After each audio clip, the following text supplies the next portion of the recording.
start thinking about it. 613 laws, statutes, and commandments. If you love the Most High, I think you might want to just keep them. Let's not take away. Let's not make no division. I'm kind of messing up though.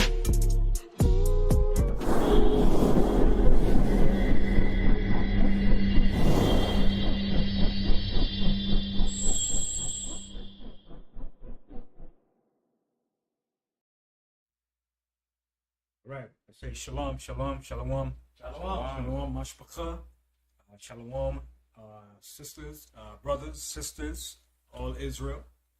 For the Shabbat day, give all thanks and praise to the Most High. And as we can see, the events being unfolded, the prophecies of the Most High is being unfolded. All the events are taking place in the earth, as the scriptures has always spoken about. The words of the Most High is true. And the events are being unfolded. And before we go into our class, I just want to elaborate on certain things in the House of David here. House of David Passover is coming up on April 16. Right? April 16 at sundown. That's a Saturday. All right? That's when we keep in the Passover. The Passover will be kept at 400 Liberty Avenue here in Brooklyn. All right? You go to the website, HODC Pasuk.com. All right, sign on there and you can pay for your Passover there. It's going to give you the direction. It's going to give you all the information you need. HODC Pasuk.com. All right. All right. I'll spell this. HODC Pasuk PASACH.com. HOD Pasuk is one word. HODCPasuk.com. All right. So April 16, the Passover is coming up. All right. So spring, we came into spring. Spring started when the vernal equinox came in, when both day and night became equal. So that was somewhere between March 21st, around that era. As you can see now, it's springtime. The trees are budding. You hear the birds out there, the rain. That spring rain came in. So spring came in, all right? So we're in the springtime now, all right? And from there, you start your count. And your count start from the springtime, from the spring vernal equinox, all right? You count those days from the beginning of spring, the month Abib, which means to spring forth, which is new life, all right? That's the same thing when we came out of Egypt, was in the springtime. It was also in the springtime when the Most High made the covenant with Abraham, when he spoke to Abraham. And he told Abraham, know for a surety that thy seed shall be a stranger in the land, and they shall evil afflict them 400 years. When the Most High made that covenant with Abraham, was in the springtime, to the same day when we came out of Egypt in the springtime of the Exodus. Right?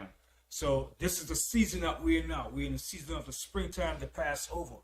And the Passover is a serious time, right? The Passover is not a time for us just to be lollygagging and partying. It wasn't a day for a party. It was a serious time of judgment that the Most High brought upon the Egyptians for the evil that they have done to us, right? And this second Exodus is going to be a very dreadful, man. It's going to be something that we have never seen and experienced in our life. Right. You think Egypt was something else? This is going to surpass what happened in ancient Egypt when the Most High is finished with this place. Because the Most High said, the same day that Lot left out of Sodom, the Most High said, it rained down fire and brimstone upon Sodom and Gomorrah. It's going to be the same thing. Okay? When we're about to make our exodus out of here, the Most High is going to rain down fire and destruction upon this place. Okay? This place is going to be burned up. The Most High said the righteous scarcely shall be saved. All right? So simultaneously, as this place is being destroyed, we're going to be delivered out of this place. That's why the Most High said the righteous scarcely shall be saved. And we live in that time, brothers and sisters. And it behooves us now to repent and seek the kingdom of Yahawashi, because that's the time we're living in. That's right. We're approaching Yahawashi's kingdom, where this evil, wicked kingdom is going to be destroyed. Right? So we got to take off the old man, that wicked nature. We have to repent of our sins and our evil to the Most High, because this is the time that Most High is going to put us through that test. That's right. And the Most High is going to judge each and every one of us, me, myself, all right, especially me, because the Most High is going to hold me more accountable than anybody else. But every man is going to be judged by the Most High in that day, all right? So we have to walk circumspectly, all right? And we have to repent and seek the kingdom of the Most High, like the scripture said, right? So like I said, the Passover is coming up, April 16, all right? That's when we at the House of David is keeping the Passover, and all the other brothers that are affiliated with us.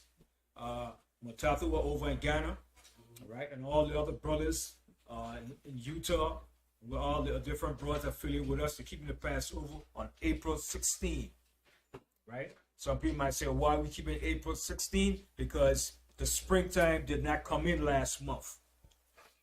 Okay?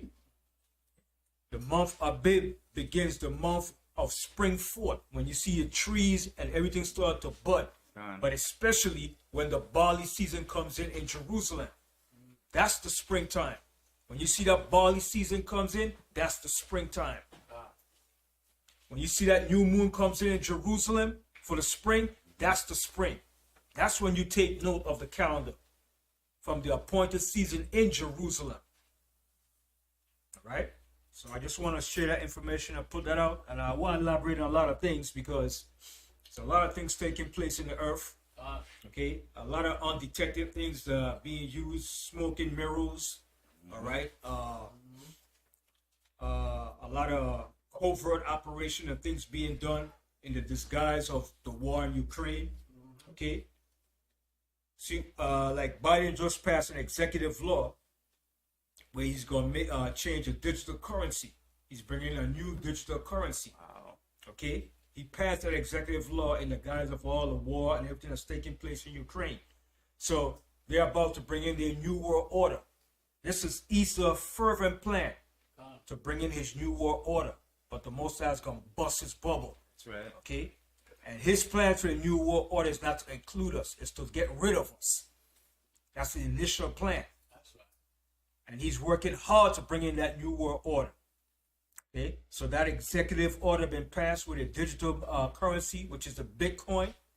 See, a lot of times when people make statement, and certain people in elected official make statement, you have to listen carefully to what they're saying. Remember when the elected mayor, this new mayor, what's his name? Eric Adams. When he got elected as mayor, but we know how he got elected. He was put there, he was selected by the ruling elites. When he got in office and he won the election, he said, when he gets in and he becomes mayor, he wants his first 2 paychecks to be paid in what form of currency? Bitcoin. Now, he didn't just make that statement on his own. He was told to say that statement. Right. He was told by his handlers to put that statement out, because that's the move that they're moving to. All right? And he said he wanted his first 2 paychecks to be made in Bitcoin. Wow. Okay? Now, so some people must be like, but you have to listen good to these polytricksters. That's why I don't like polytricksters. I don't trust them. I never did. But I watched them carefully. Okay? And he's part of the setup too. That's right. Okay? Yeah. He's not no innocent, or when he's black, give him a chance. No, it doesn't work like that. Those are the ones you have to watch. Right. Your black politicians. They will sell you out in a heartbeat, because their mission is to do the bidding of their master. That's right. They don't care about you. That's right. Only thing they care about is their reputation, how much money they can make, and their fame and their position in this world. Okay? They are sellouts. That's right. They're working for the devil. That's right. Okay? And when he made that statement, because his handler is this guy named let me get his name. His name is Brockner. And he's he's involved with a lot of Bitcoin. And he was one of the main ones that endorsed him to become mayor of New York. Let me pull up his name. want you to check it out. I don't want you to just take what I'm saying off of face value.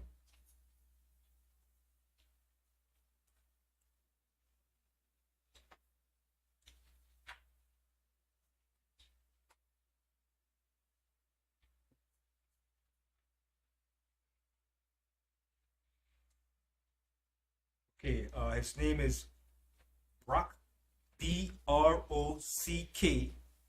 Pierce, P-I-E-R-C-E.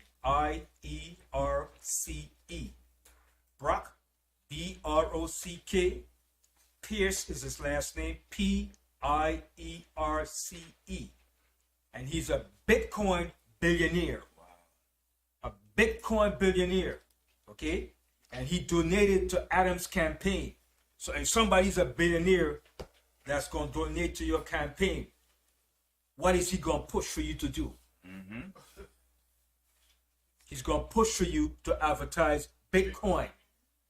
If he's a billionaire Bitcoin, so what you think his agenda is going to be? So he was told by him to say that you want your two first paychecks to be Bitcoin, because that's going to be the test run to bring in that new digital currency. You know, and I'm looking at that too. I'm looking at that if we should look into that too, because when they devalue the currency, you have to fall back on something too, and some form of currency. Okay, because if the cash doesn't have no value, what are you going to use? Right? Remember, and the money is not backed by gold. Right. The Federal Reserve is not owned by the people of the United States. The Federal Reserve is owned by the so-called Jews. Okay? The so-called Jews are the one that owns the Federal Reserve. The Rothschilds. Okay? Mm-hmm. The elite family that runs America, England, and Israel.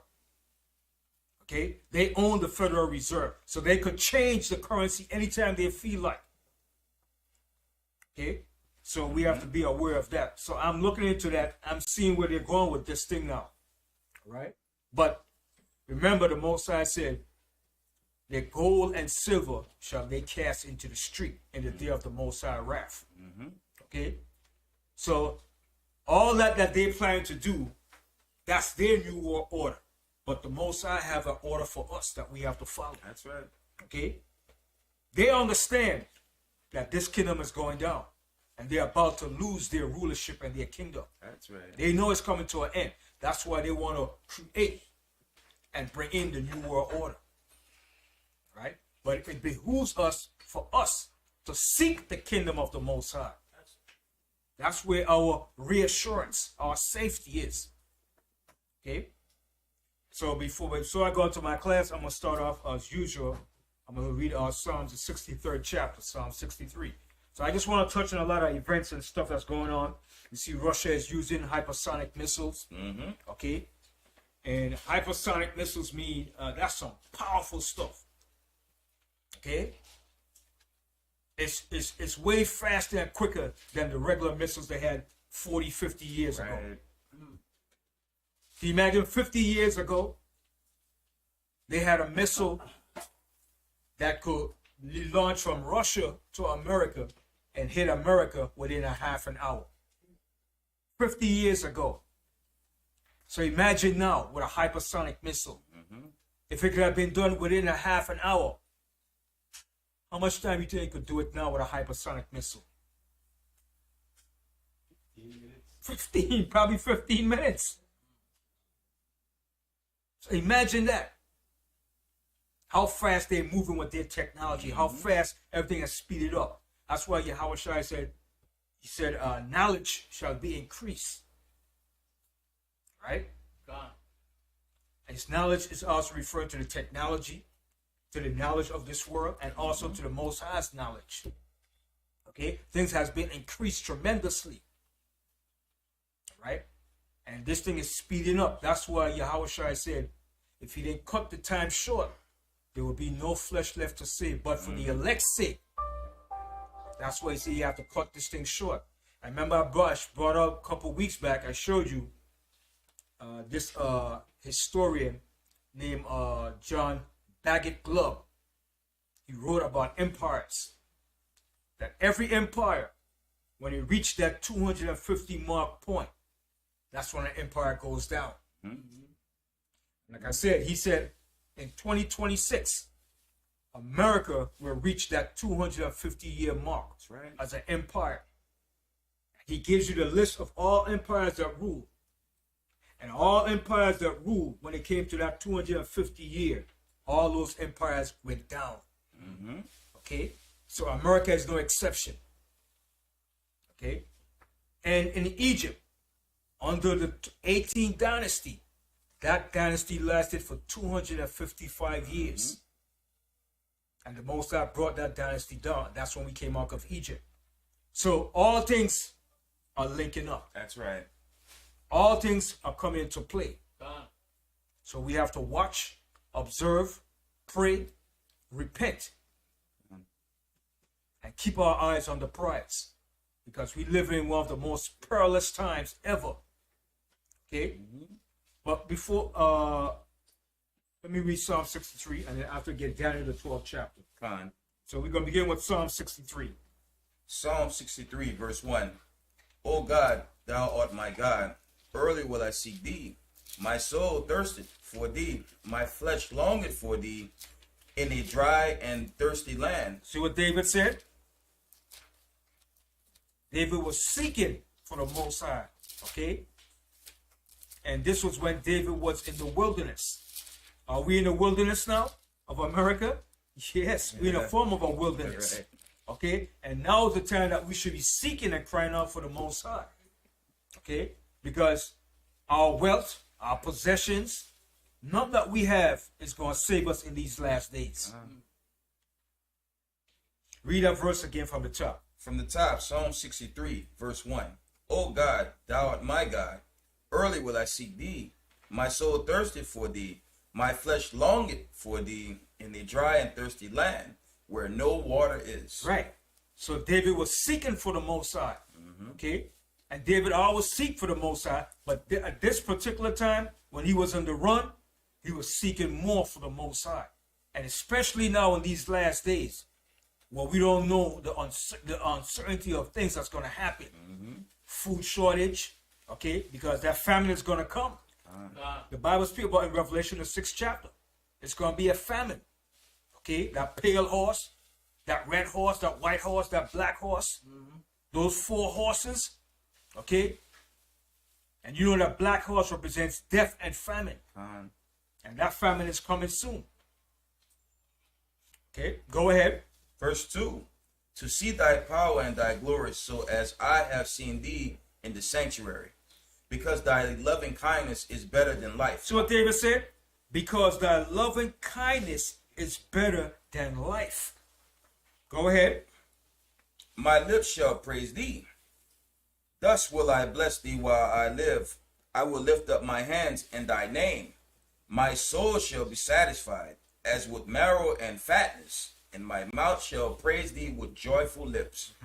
Verse 6. When I remember thee upon my bed and meditate Slakia, on thee in the night watch. See what David said? When I remember thee upon my bed and meditate on thee in the night watches. Okay? David was meditating upon the Most High all the time, man. The night time. Okay? Even when he went to sleep, he was meditating upon the Most High. All right? Continue. Because thou hast been my help. See, the Most High is going to be our help. Go ahead. Therefore, in the shadow of thy wings will I rejoice. My soul followed hard after thee. Thy right hand upholdeth me.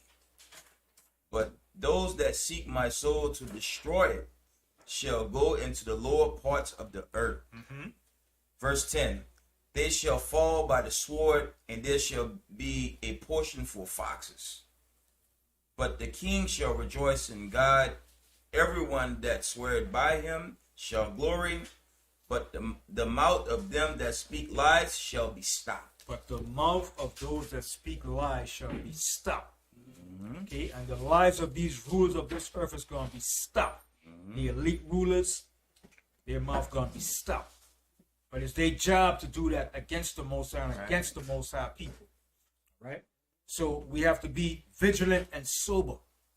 Okay? Because like I said, the times that we're living in now, go to Daniel the 12th chapter, Daniel 12 and 1. We live in one of the most evilest and most perilous times, man. Okay? And we're not going to be delivered by our own might or by our own power. Okay? It's going to take the presence of the angels. The Most High is going to send his angels to deliver us. Okay? Read Daniel 12 and 1. Daniel 12 and 1 from the top. And at the time shall Michael stand up. See, and at that time, Michael shall stand up. Why is Michael going to stand up? It's going to tell you what. Go ahead. The great prince was standing for the children of thy people. And there shall be a time of trouble. See, there's going to be a time of trouble, which is Jacob's trouble. Okay, go ahead. Such as never was since there was a nation, even to that time.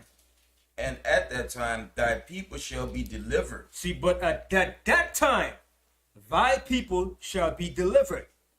But we're not just going to be delivered just like that. We're going to be delivered when this place is about ready to be destroyed. God. Understand? And simultaneously, as it's going down to be destroyed, we're going to be delivered just like that. That's right. That's what the scripture said. The righteous scarcely shall be saved. Okay? It's not going to be an easy thing in that day. When this thing starts to get clearer and more pronounced, we're going like, man, listen, if you got a lot of pride and arrogancy, bring it down, man. All right? Because the Most High said the arrogancy of men is going to be brought low in that day. Most High said the lofty and lofty men is going to be brought down. Hold that too. Finish this and we go to Isaiah the 2nd chapter. Let's finish this. Everyone that shall be found written in the book. See, everyone that shall be found written in the book is going to be delivered. Okay? Now let's go to Isaiah the 2nd chapter. God.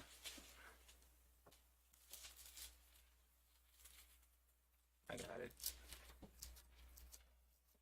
Isaiah 2, I'm going to tell you where to start from. Isaiah 2, and start for you from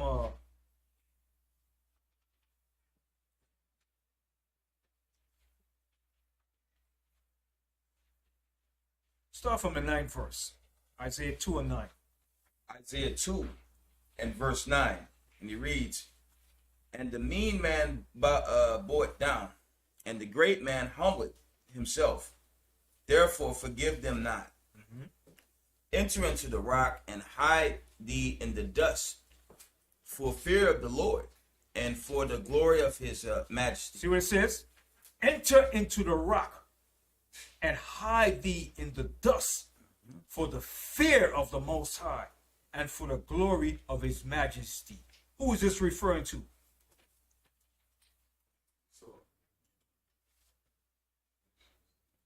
Yeah, it's Esau, but who? Who of Esau particularly? The elites. Okay? The elite rulers of this society. Okay?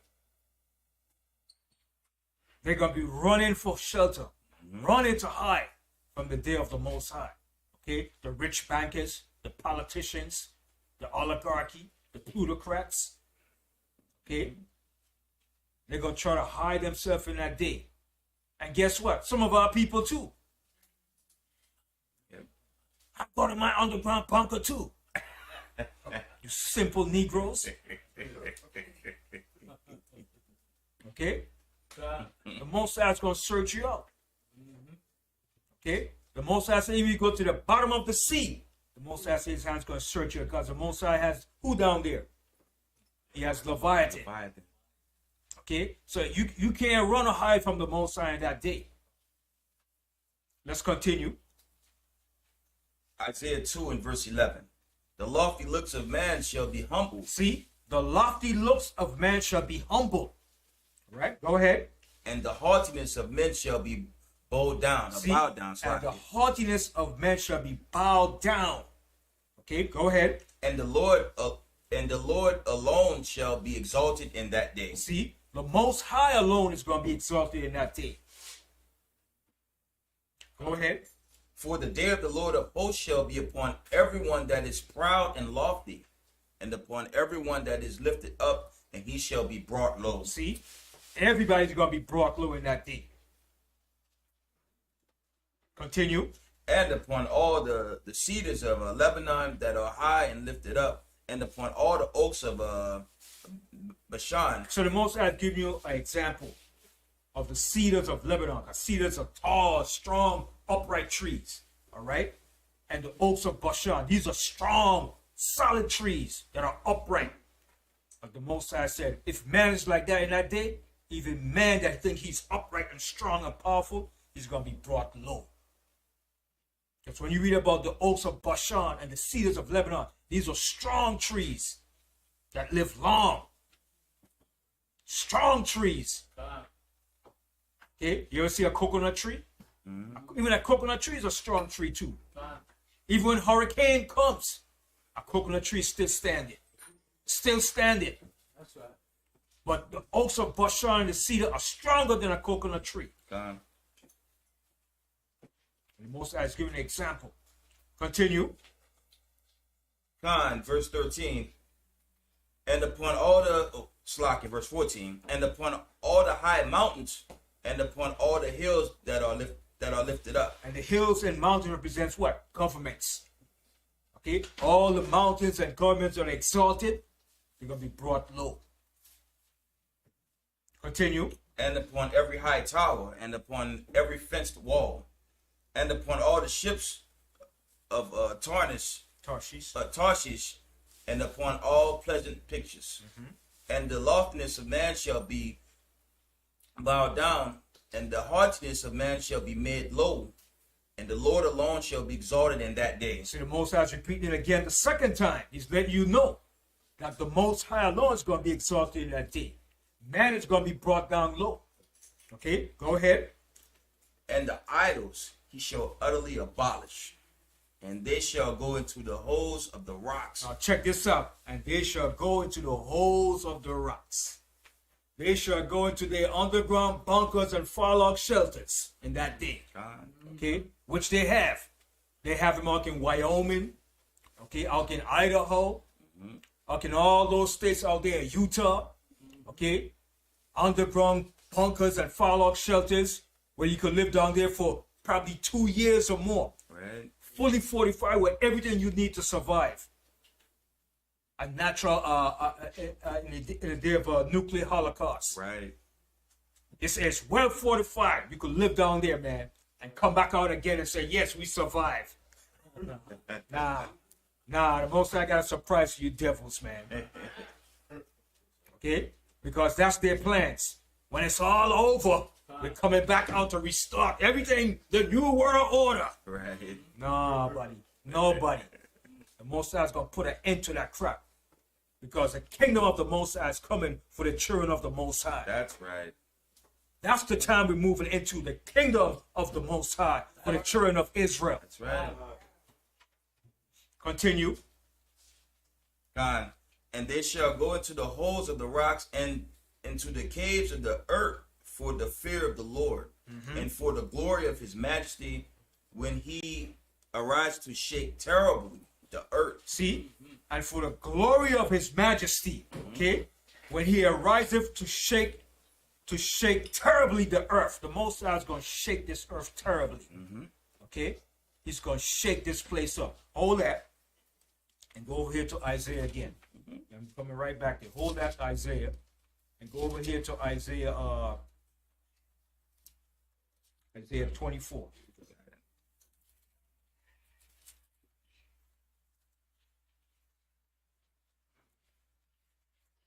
Start from verse 1. No. Isaiah 24 and start from the 17th verse. Got it. Then we're going back to Isaiah, the 2nd chapter. Isaiah 24 and verse 17. Fear and the pit and the snare are upon thee. See, that's what's coming upon the earth. Fear and the pit and the snare are upon thee. That's what's coming upon this earth. Go ahead. O inhabitants of the earth. See, O inhabitant of the earth. Okay? Fear and the pit and the snare. And the snare is set. The snare is set for all the nations. Okay? Go ahead. And it shall come to pass that he who fleeth from the noise of the fear shall fall into the pit, and he that cometh up out of the midst of the pit shall be taken in the snare. Right, so when they think they got away in the pit, oh, we got away from that. Oh, everything is safe.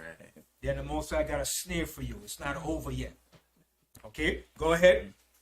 For the windows from on high are open, and the foundation of the earth do shake. See, for the windows from on high are open. What are the windows that are up on high? It says, for the windows from on high are open. What are those windows?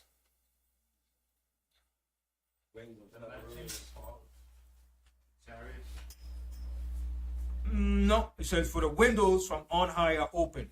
What are the windows? Right, the elements. All right. Let me give you an example. All right. Remember the Most High said when you read in Genesis, for the windows of the heavens were open. What was he referring to? Yeah. Straight to the point. Straight to the point.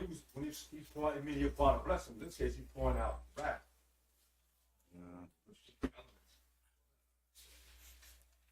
The windows represent what? When you look into heaven and you look up, what is there up there that you have to look through? The ozone layer, beyond the clouds. You're looking up into the firmament. So that's the windows, right?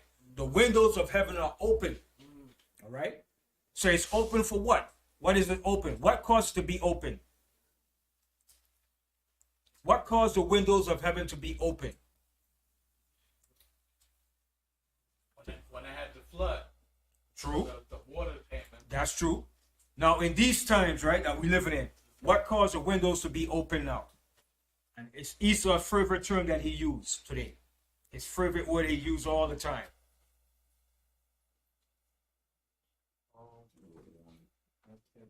Global warming, the greenhouse effect, right? Global warming, greenhouse effect, right? He said the ozone layer is depleted. All right. He said the Arctic is melting. Okay. Global greenhouse effect. Okay. He caused that by destroying the ozone layer. So that window in heaven is open now. It's sealed. It's busted. Because in order for him to go out, when he went out of space, he had to deliberately bust that seal that the Most High had. Right. That seal is a protective layer for us from this heaven and from the Most High heavens out there. Right. So when he destroyed that, he purposely did that so he could shoot his missiles and his rockets in outer space. So by him destroying that, now that window is open now. Okay? Because when with NASA, they found out. When NASA, back in the 60s and 70s, when they used to go in outer space, where did they leave from? Where would they leave from? Cape Canaveral, which is in where? In Florida, right? So Cape Canaveral is in Florida, right? So he understood that in order to leave the Earth atmosphere, you have to leave from one direction, and then you have to come back through another direction, because there are portals in the heaven that he opened. Right. So when he leaves from Cape Canaveral, he can't come back through Cape Canaveral. Right. He has to come back into another part of the Earth, whether it's out in California or somewhere else. So he learned that in order to leave from the Earth atmosphere to Earth, you have to leave from Cape Canaveral, which is in Florida. At one point, you shoot your rockets out into that atmosphere, and when you're coming back into the Earth, you have to come back through another direction. Right. Suddenly, they dropped off in the Pacific Ocean. Right. All right. Because he opened that hole, so you have to go through one part and come out through another part. You can't exit or enter in the same direction. And he learned that and understood that. So that's why it says the windows are open now. The windows of heaven are open because he destroyed it. Yes. That's why when he missed a window of opportunity to launch, he can't launch it next It day. can't launch. It have to be like a month after a week. Right. Because he have to wait for certain portals to be open. Right. You understand? He understood that. He knows that. Okay? NASA deals with what? Physics. What does it deal with? Physics. Astronomy. They deal with the whole science. Okay? Of knowing the heavens. When to launch, when not to launch, what day to go through. They study the day, the hour, the minute, precisely. Whether it's going to be a rainy day, a good day. They have to know all these precise measurement to know when to launch that rocket or when to come back. You just can't come back any time you feel like. Everything has to be done at precise timing and measurement. Okay? They have learned that science. They went deep into that. Okay? Okay, so let's read that verse again.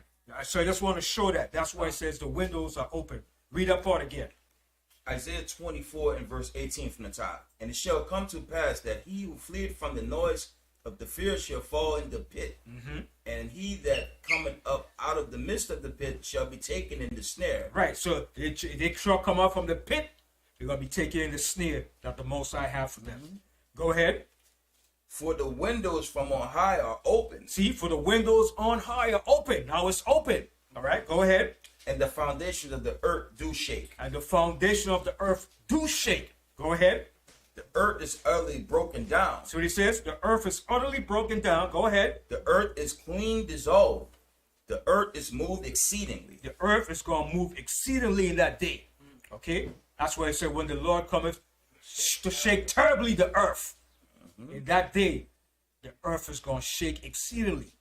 But it's going to tell you how it's going to shake. Let's go ahead. The earth shall reel to and fro like a drunkard. See? Now it's giving an example. How does a drunken man walk? Stagger in here. Right? So the Most High saying that day the earth is going to stagger. It's going to move off its axis. Okay? The earth is going to move. And guess what? Some part of this earth is going to be broken off. Okay? Remember it tells you in Revelation, it said there was a great earthquake and the great city fell. Okay? In that day, it's going to be a great earthquake that's going to shake this earth. Right? And the destruction of this earth too. Those missiles. Right. Going to cause this earth to split. Because when the missiles are being shot, the Most High is going to bring his fire and destruction too. Okay, this is going to be a hell of a day, man. That's why the Most High said the earth is going to be burned up with fire. That's right. Okay, it's going to be, the Most High said the earth is reserved for the day of judgment against what? Fire. The missiles, the Most High's fire, all that is going to be used. Okay? It's going to be a hell of a day, man. It's going to be no way to escape this, but through the powers of the Most High. Right. So anybody talking about, I don't believe there's no God. Where is your God? Where is he? Where is your sky God? In that day, their mouth going to be put to shut. Okay? Let's see if their God's going to save them that day. Okay? That day is coming. It's going to be a horrific day, man. And all the prophets saw this. And they were scared. Habakkuk, Isaiah. When they saw this great destruction that the Most High is going to bring on the earth, man. The prophet Habakkuk said he wished he could rest in that day. It's not going to be a beautiful thing. Yeah, Yahawashi. Yeah. Yeah, those missiles, man. Those they give up so much Heat. that they will leave your shadow. You disappear, but your shadow will be on the ground. Right. That's how hot that's. And then the Most High is going to bring his fire. Okay? The Most High is going to bring his fire and brimstone. That's right. Okay? The Most High is going to bring his fire. Those nuclear weapons are part of the Most High creation too. Because where did they get those ingredients from? The elements. From the elements. They tap into what? The different elements. Remember in school they taught us about the different elements?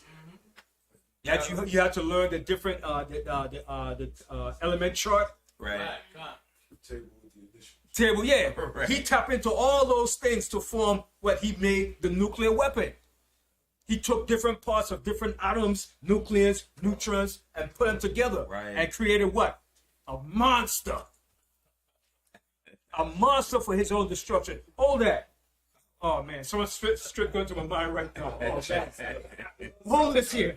Go to Isaiah 54. God. The Most High said he have created the waster to destroy. Isaiah 54. You holding 3 scriptures, right? Yeah. Isaiah 2, Isaiah 24. Go to Isaiah 54. The Most High said have created the waster to destroy. I got it. Right? Isaiah 54 and 17. Got it. No, that's not it. 16. This Right. is Isaiah 54 and 16. Behold, I created the smith that blew at the coals in the fire. See? Now, what was a smith in ancient time? Yeah, blacksmith.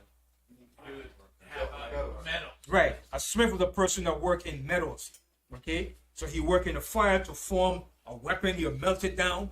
Okay? He'll make swords, javelins, knives. Okay? And he pumping it. Bang, bang, heating that sucker to make a good sword. Right. To make a samurai, a katana sword.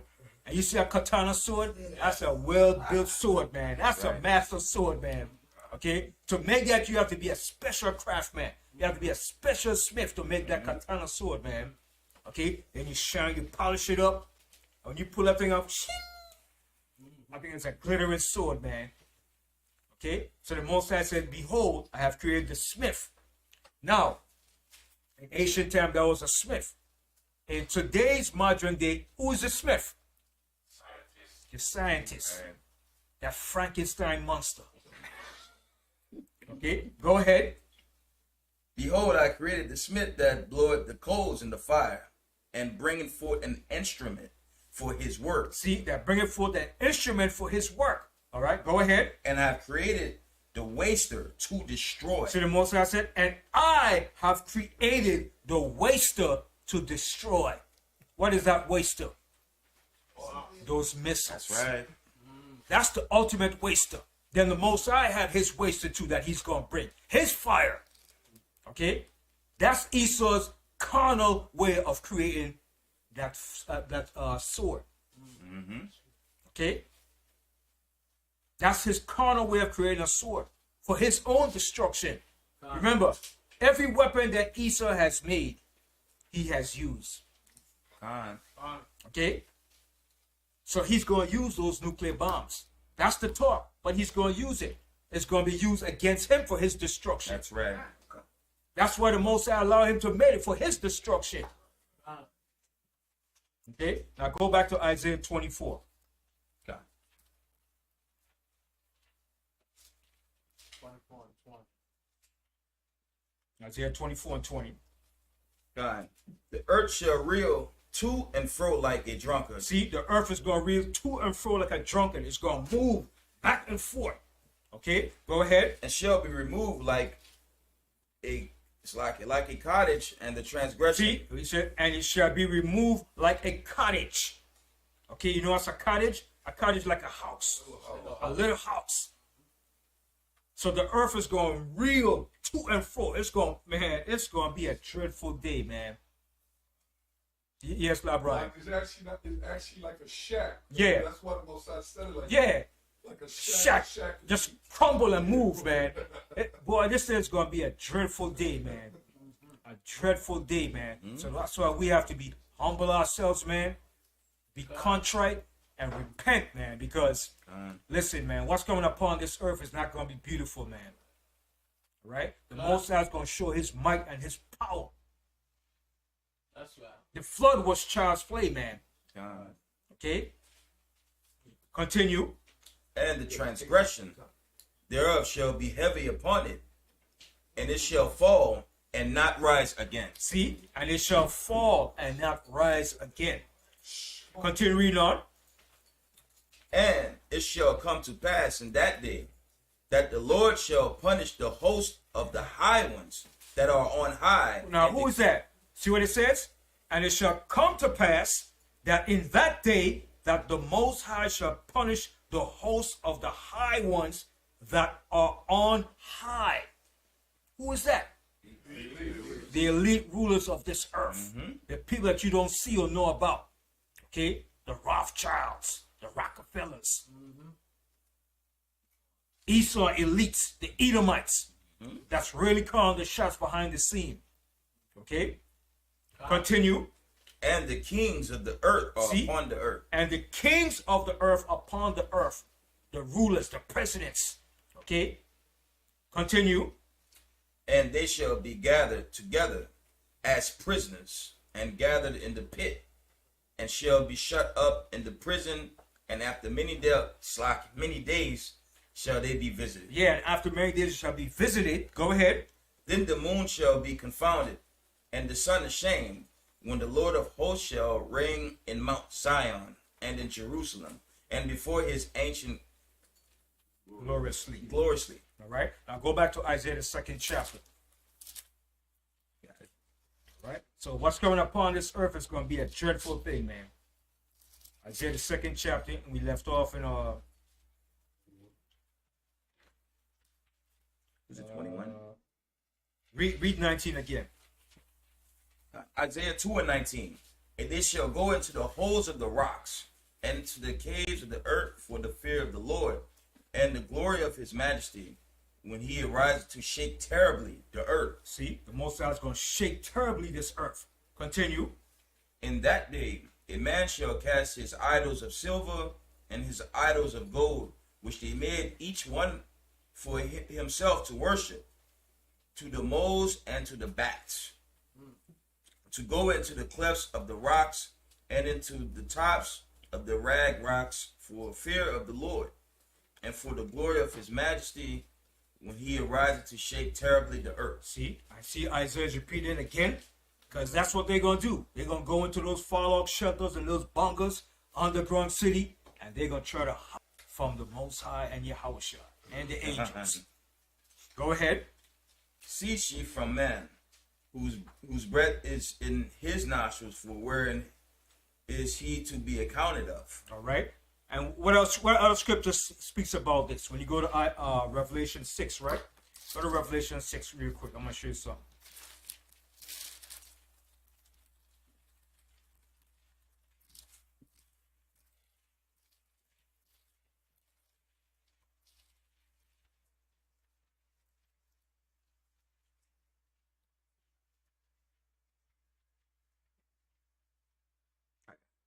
Revelation 6. Is it 12? And we're gonna start here from the 14th verse. Revelation 6:14, and it reads, "And the heavens departed as a scroll." Now stop. So when you read this here, and he says the heaven departed as a scroll, what picture comes to your mind when it says the heaven departed as a scroll?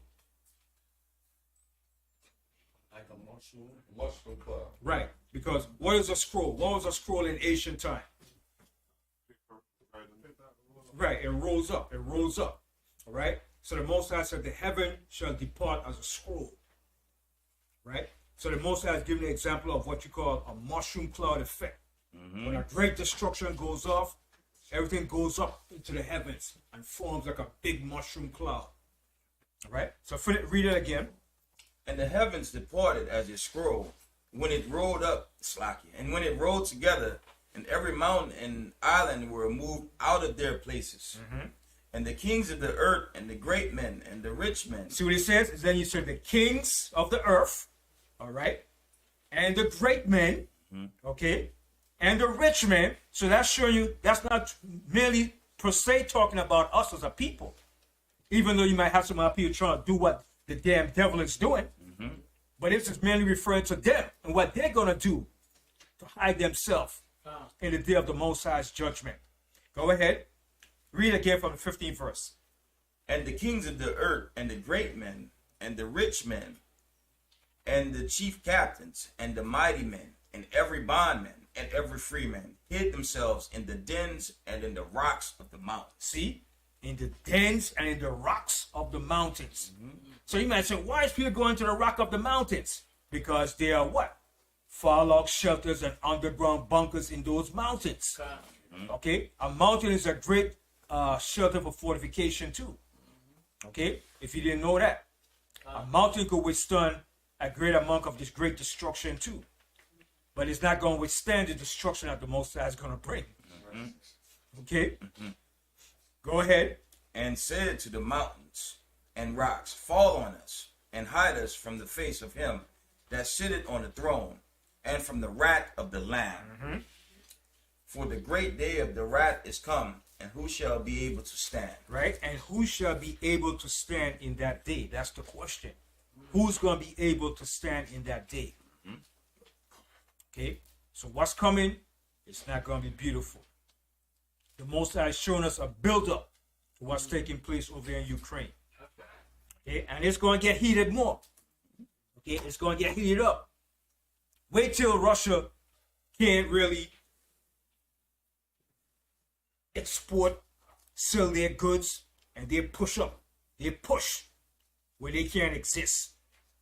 When a man can't exist no more, what's going to be his final option? Just like a dog, a rat. If you push a dog up in a corner and that dog gets scared, what's going to happen? His tail goes up. Right? His tail doesn't go between his tail no more. Okay? That tail stands up. A cat. When you corner a cat, what happens? A cat, the tail gets fat. The tail stands up. Yeah. His claws comes out. Right? Okay? They go into a defensive posture. Right? Okay? A raccoon, the same thing too. Right. And that's a dangerous little bastard, that raccoon, man. If he bites you, man, it's over. You better make sure you have that rabies shot, man. Yeah. Okay? That's a vicious little dude, man, that raccoon. Okay? And then he gets bigger too. You ever see a raccoon? That's a big sucker, man. Yeah. I got one on my back shot right now. Trying to get I have one of those rat things, the big rat things. Yeah. I think I might have to get one of those small bed traps. It's not bad. Yeah, man. And if a raccoon is cornered, man, you're going to see the viciousness of it come out, man. A raccoon would rather flee from you. But if he's cornered, he gonna stand his ground and fight. Okay?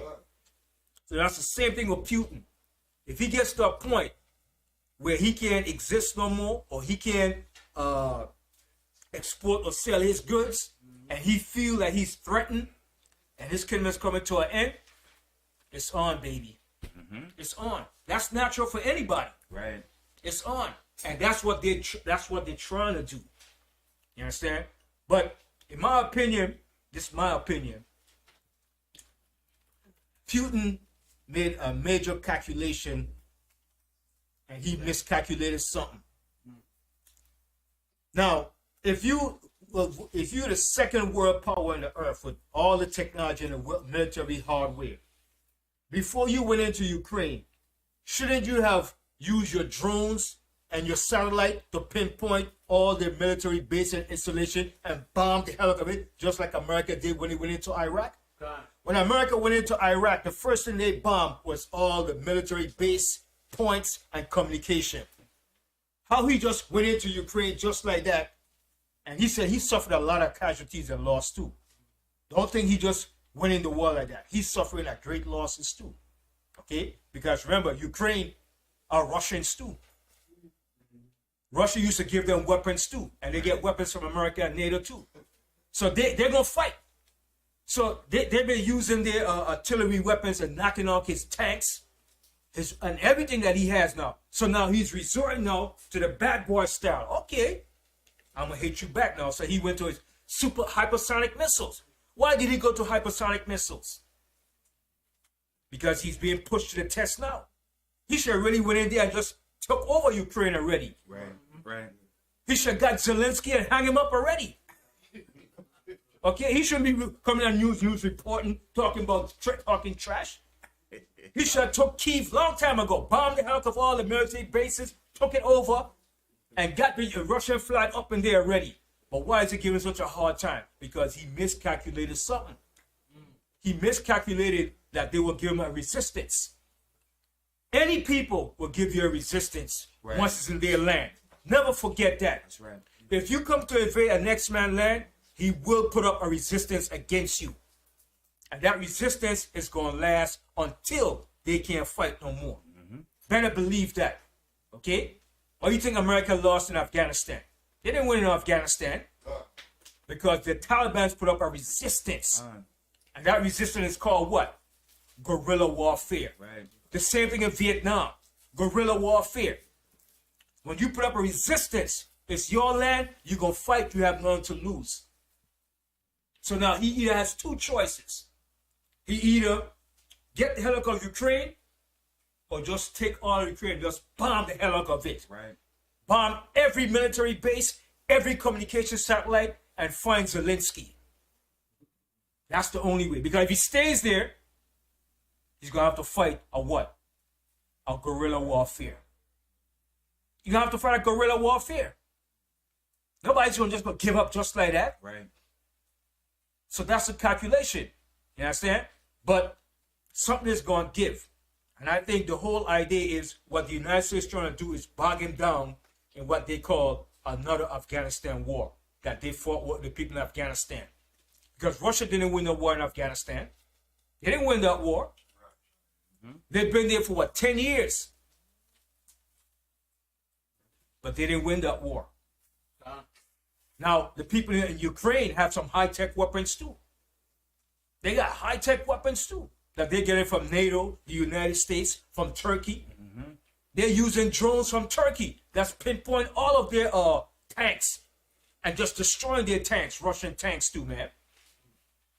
As quietly as it's kept too, a lot of his commanders were killed too. Putin's top generals were killed too. That didn't happen when America went into Iraq.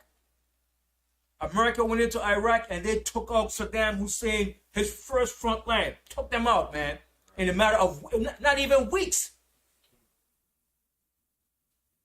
Okay? They went in straight to his communication, his military bases, his top command headquarters, and he took those things out, man. That's what you do if you're going to take over a nation. God. But I don't know what he was planning. Maybe he was just trying to prove to NATO, listen, I could go into Ukraine. But the scripture, the Yahawashi tells you, what man is he that goes to war and count not the cost?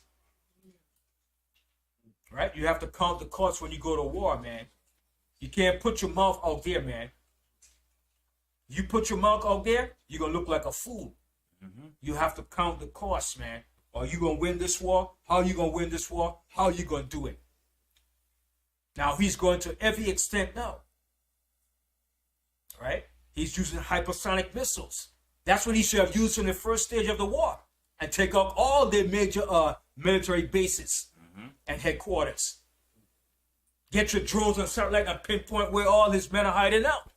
Because if the drones have heat-seeking detectors, right? You could find if men in the bushes using heat-seeking missiles. America uses drones. They drone spy over Afghanistan, Iraq when they went to war. So I understand why he didn't do that. Maybe he did, but who knows? Maybe they're not showing you that.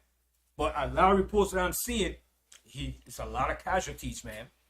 He's losing a lot of military tanks, weapons, okay? Generals, commanders. Right? We know war is a dirty business. But to lose an amount of, it shouldn't have been. Because he's a stronger power than Ukraine. Russia is what? The second military power in the earth. Right? So that should have been over with already.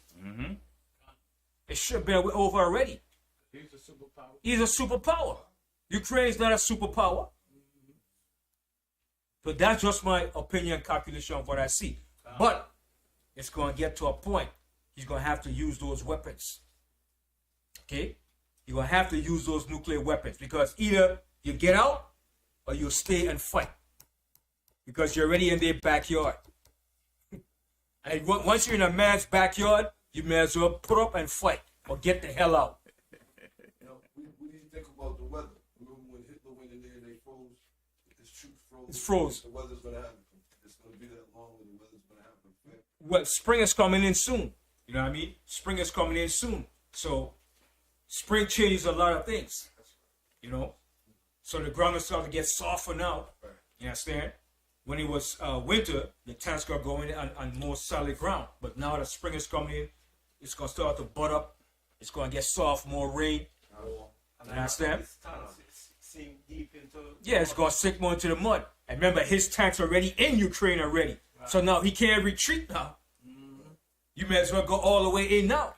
Now he's going to need supply to fuel those tanks and those things. So where's he going to get the fuel from? Unless you're going to take it from the people in Ukraine, you have to seize that. You have to seize control of those Ukrainian pipelines. You understand? You have to do it. You have to go all the way in like a true gangster.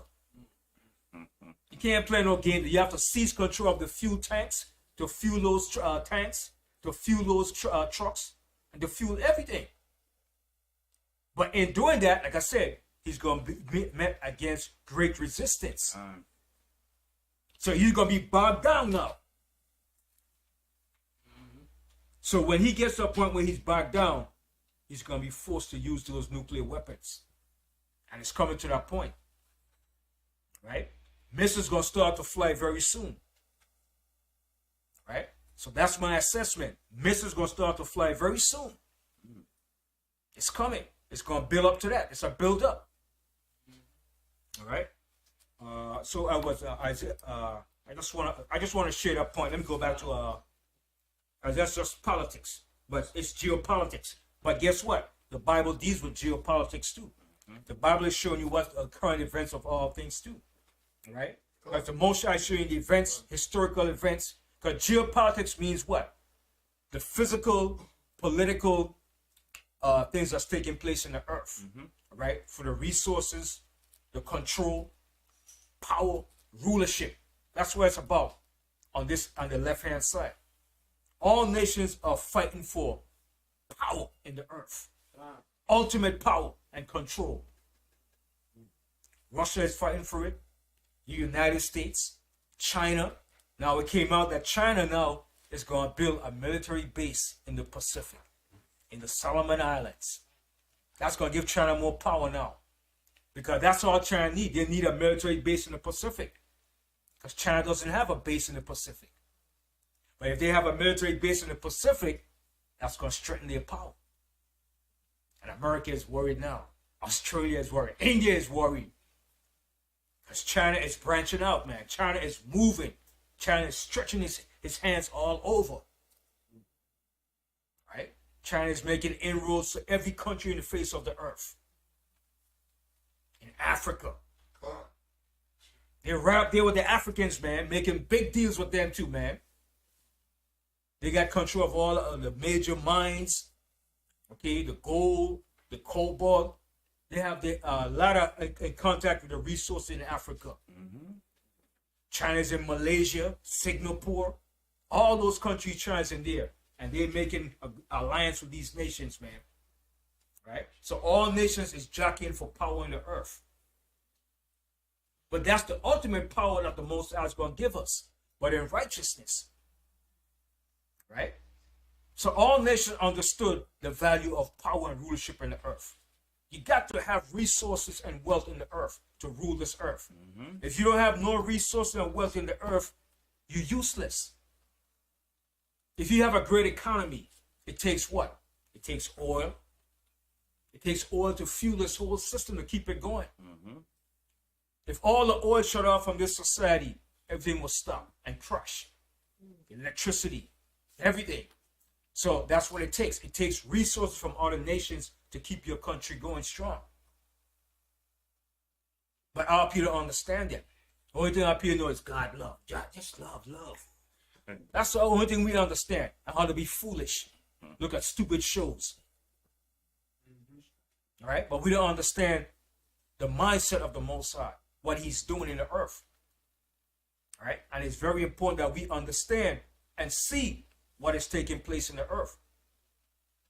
Understand? Because the United States wants to maintain a superpower forever. That's their main objective. They don't want to lose their rulership. Why? Why does Esau not want to lose his rulership? What does it go back to in the beginning? True. But what does it go back to? It goes back to something in the beginning. Because this whole thing boils down to what? Two main actors. Two main actors. Two brothers. Yahawashi. Yeah, he was given that he would rule the earth. To rule the earth. Right. With the sword. With the sword. So it goes back to two main actors in the earth. This whole thing boils down to two main actors. Esau and Jacob. That's right. That's what it's all about. Okay? That's what it's always been about. Esau and Jacob. Okay? And when Esau got his turn to rule this earth, he said, damn it, I'm not going to lose it. You Negroes stole it? Not again. And he understands that. That's why he's using his hatred against us. God. That's why he positioned himself in the land of Israel and said he's a Jewish people. And he calls the shot. Okay? This so-called Jew, he calls the shot, believe it or not. He dictates to America and every nation what to do. And America is a muscle for them. Okay? Check this out. Check this out.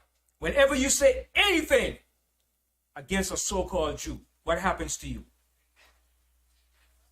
Get shut down. Whoopi Goldberg. Example, Whoopi Goldberg. What happened to her? She got suspended and shut down. She had to go and kiss butt. Yeah. Okay? Why? Because they're the one that's calling the shot. You can say anything against America, but you don't get shut down. But you say anything against a so-called Jew, and you, Nick Cannon, what happened to him? Because they're calling the shots.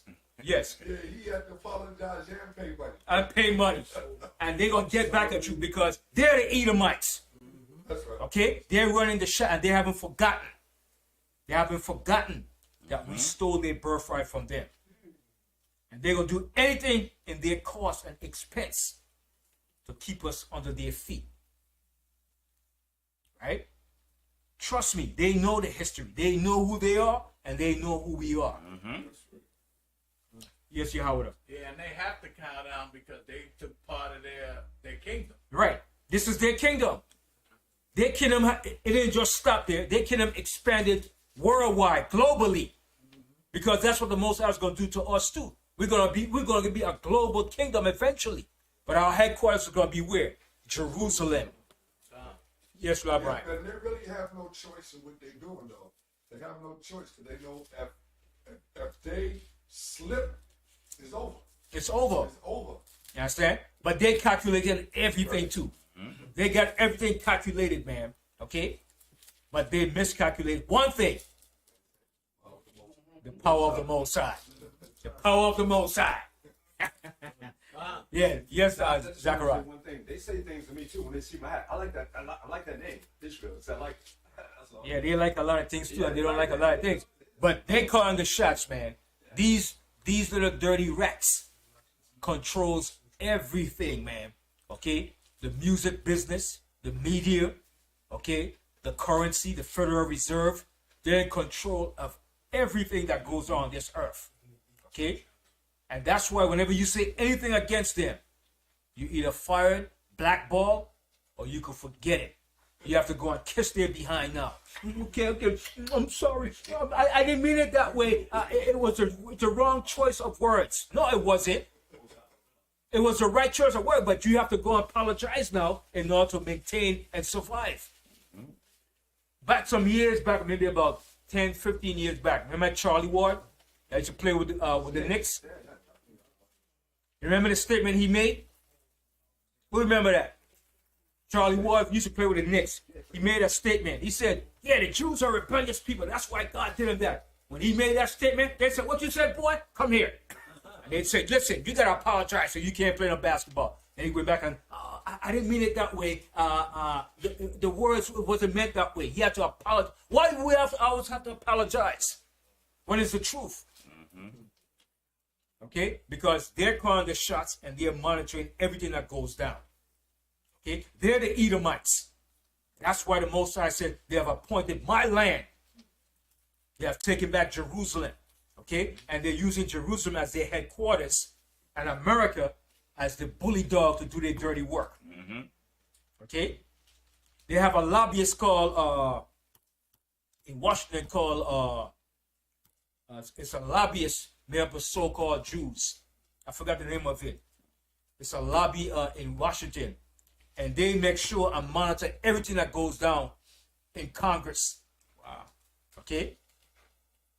These dirty bastards, man, control and run everything. Okay? But the Most High got a surprise for them. Okay? I just want to touch on that. And let's go back. Yes. Reset. Yes. This Genesis 27 and verse 39. Right. And Isaac his father answered and said unto him, Behold, thy dwelling shall be the fatness of the earth and the dew of heaven from above. Right. The fatness means the riches, the wealth, the control of the earth. And he eventually got the fatness of the earth. Okay? All the resources, the mineral wealth, the gold, the silver, the diamond. All right? Every mineral resource that you need, the oil, he's in control of that. Don't think for 1 minute that Arab control the oil. Okay? It was the British that put them in power to control the oil. They're a bunch of little tomboys too. And Saudi Arabians too. Okay? Go ahead. And by the sword shall thou live. And by the sword shall he live. Notice, America is even dictating to Russia and China what they should do. America is telling China, hey, don't support Putin now. If you support Putin, we put sanctions on you. How are you going to tell China that? All right? Go ahead. And shall serve thy brother, and it shall come to pass when thou shalt have dominion. See, when he shall get the dominion, okay? And he has gotten the dominion. Go ahead. That thou shalt break his yoke from off thy neck. Right, so he took off the yoke that was in his neck when we had him under our control. So when he broke that yoke and that shackle off, he said, oh boy, this is it now. Wait till I get back in power. You Negroes gonna feel my wrath. Okay, go ahead. And Esau hated Jacob because of the blessing where his father blessed him. And he hates us. Okay, and that hatred is still there. Okay, and it's not going nowhere. That hatred is gonna be there until the Most High destroy him. That's why the Most High told Saul to destroy them. But Saul messed up. Okay, they haven't forgotten nothing. Everything that they do against us is biblical. Okay? It goes back to this. Everything goes right back here. There's more to it? Go ahead. And Esau said in his heart, the days of mourning for my father are at hand. Then will I slay my brother Jacob. Right. And he couldn't wait for that day. So it all boils down to these two main characters. Yes, all the nations are actors in this big theater for the Most High. Right. That Esau always says that too. This is it's a theater, the theater of nations. Okay? But the two main actors, don't forget it, it's Esau and Jacob. These are the two main actors. Yes, And right. the other nations are just supporting cash. Yes, supporting cast. They're playing a role too. You understand? Whoever is in power, that's who they're going to follow. Okay? Esau is in power, so the nation is going to follow his policies. Because Esau makes a policy in the earth. China is not making no policy in the earth. Right. Saudi Arabia is not making no policy. The East Indians is not making no policy. The only one that's making the policies in the earth is Esau. When it's his European brothers, the so-called Jews. Okay? When they have all these summits, G7, NATO meetings, it's all Esau conducting and running it. That's right. When they put sanctions on nations, it's Esau doing it. When he put embargoes, it's him. When he said, oh, global warming, we have to resort from using fossil fuel. Ain't no damn fossil fuel. That's a lie. Okay? Ain't no dinosaur died and gave you the oil in the earth. That's a lie. Okay? How had a dinosaur died and giving you all this oil for over 100 of years? See the lie he told people? Fossil fuel. It's no damn fossil fuel. The Most High put the oil in the earth. And he's digging into the oil because he understands that science. Only thing you come on fossil fuel. Ain't no dinosaur died millions of years and giving you what? Over 100 years of oil? Almost 150 years each have been using oil. And you tell me a dinosaur is still there? Come on, man. Think about that. Fossil fuel. Fossils only come from what? From dead creatures. That's right. The Most High put the oil in the earth. To do what? To lubricate the earth. The tectonic plate. So that when it moves, it won't cause that friction. Right. But he understood the science of physics, geophysics. That's what's in the earth. Hold that for a minute. Let's go to the book of Job. Let me show you something. I'm talking a lot. Let me stop talking. Let me show you the scripture. Bring it out, man. But I just have to elaborate on that. Go to Job 27. Let me show you something. I got it. Esau understands what's in the earth. Okay? Job 27, right?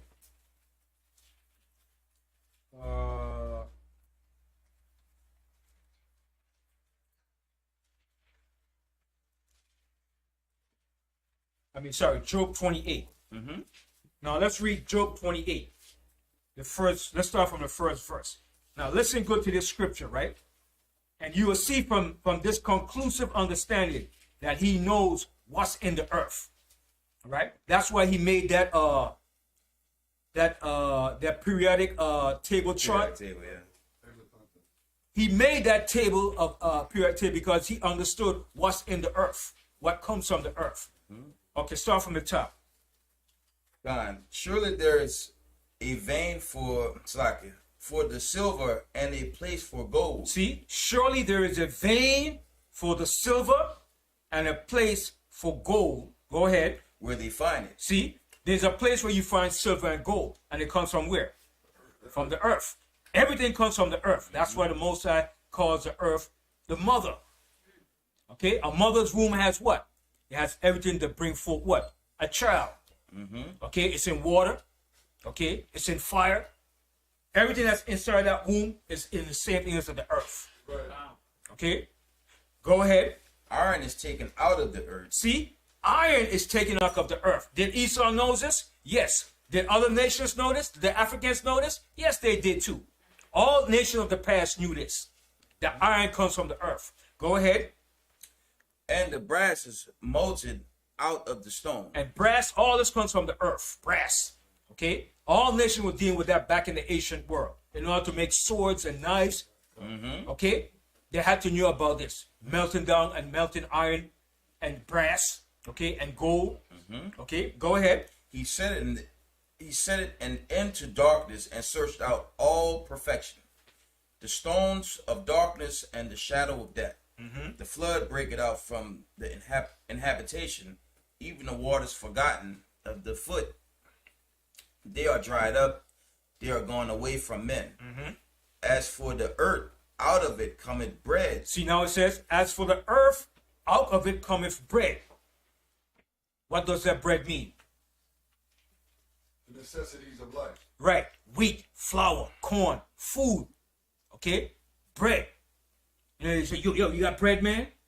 Bread also means what? Money too. Okay? Right. What is bread made from? Wheat, flour. Okay? So out of the earth cometh bread. Okay? Go ahead. And under it is turned up as it were fire. So what is that fire that's in the earth? Volcanoes. And what else? Lagma. And something else that's in the earth. Lava. The nucleus. There's a nucleus in the earth. All right. Ever seen that movie? This was when I was young. It was called when they went to the earth and they tried to go to the earth and they couldn't get it because it was too hot. To the core. Right. There's a core. Right. There's a nucleus of a core in the earth. They know that. All right. That's why when the Most High said he made the earth in the beginning, he did what? He separated the earth from the waters and he put what? A nucleus in the midst of it. And he melted it down. So it's science, but the Most High science. Okay? And he knows this. He understands this. He tapped into the Most High's creation. But he will give the Most High credit. He will say his science. Right. See, that's the devil he is. It's not yours, it's the Most High science. You stole from the Most High. Okay? Read that verse again. Is that 28? 28. Read the fifth verse again. Done. As for the earth, out of it cometh bread, and under it is turned up as it were fire. The stones of it are the place of sapphire, and it had dust of gold. Right, in the earth is gold. Abundance of gold, man. Okay? And which place has the largest reserve of gold in the earth? Africa. Okay? There's abundance of gold in Africa. Ghana has a lot of gold too. But South Africa is the main place where all that gold is, man. And all nations have been stealing that gold from Africa. Now the United States is the largest reserve of gold, the United States. Okay? And England stole a lot of gold too. Those British, man. Okay, go ahead. There is a path which no fowl knoweth, and which the vulture eyes had not seen. The lion's whelp. No, that's it. So just from viewing this scripture, Esau knows that everything is in the earth. Okay? And by constant studying and growing and learning, he found out there was also oil in the earth. Okay? And that was found by mistake. Okay? Because in Pennsylvania, there was drilling for water. Drilling. So he was digging deep, digging. Now all of a sudden, when he dig, some black stuff came up. And he was like, whoa! And he found it was oil. So he said, wait a minute, if there's oil in the earth, then what else in the earth? Then he went all over. Then he started using his technology and mapping the earth.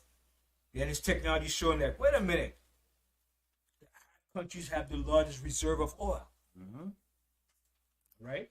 So that's when the British went in the 1920s. Actually, it started from the late 1800s, 1898, into Arabia, Iran, Iraq, and started getting, and Kuwait, and getting oil from those countries. Then the British set up those Arab leaders. But it was the British that discovered the oil under, it was also the Rockefellers. Who was the Rockefellers? The Rothschilds. BP, which means British Petroleum, the British. Okay? They're the major hands in that too, along with the Rockefellers that discovered the oil. So when they discovered that oil, that's when they moved from that point and said, wait a minute. And they started doing more and more research. It's called topography of the earth. We study the earth, that's what's in the earth. And they found the earth has everything. Right? So as he started to grow, he started doing more and more research. That's one thing about Esau I have to give him credit for. He's a dirty bastard. But he loves to research and learn. You have to give him that, man. You understand? Yeah. Yeah. He loves to research and check out things, man. And he doesn't stop. All right? He keeps searching out and learning. You understand? And he learns and researches and finds out, wait a minute. But he had to read the Bible first in order to understand that. Then he went to his science. His science. Trust the science. Like they always telling you. And his science found out that the earth has everything man needs. Okay? The earth has everything that man needs to sustain itself. And that oil was his baby. That's that black gold, man. Black gold, that oil. That oil has made him, I think after slavery, oil has made him a rich little dirty bastard. Okay? Slavery made him rich. But that oil, man, when he went to that level of oil, when the dollar was on the petrodollar, ooh, that made him rich. The Arabs became rich. All nations became rich. Okay? Because of that oil. Yes. That's what, Yeah. that was the same. You changed everything you were saying, how the Most High is in control, because in all of this is his movie. All this half job getting that out to make trucks, all this stuff. See, they don't give the Most High credit. But he let them do all this for a reason, because without 400 years in slavery, once the end is coming, then crash and get rest. I'm finished. That's all I'm saying. Right. Jobs. Yeah. All right. So they like I said, they found out that oil is in the earth. And when they found out they've been using that oil now is more than 100 years. And it's amazing how the oil hasn't ran out, the way they've been using oil, man. Because they said there's a large reserve of oil too in Russia. Russia has a large reserve of oil too, man. Okay? It's oil all over the face of the earth. Venezuela, okay? In Brazil, in Africa, okay? In Libya, there's oil. In Chad, okay? It's oil all over the face of the earth. Even in Alaska, Canada has oil. I'm gonna hit you with something. 80% of America's oil come from where? Canada, not from the east. About 70% of their oil come from next door Canada.